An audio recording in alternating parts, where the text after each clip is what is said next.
कुराले बोलाउनु पर्दैन, माया भए डराउनु पर्दैन।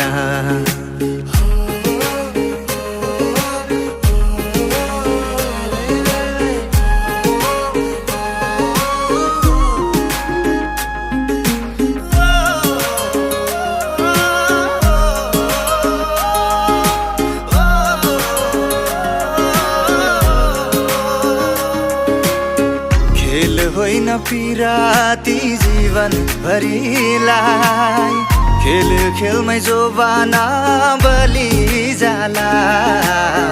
खेल सम्झी पिरा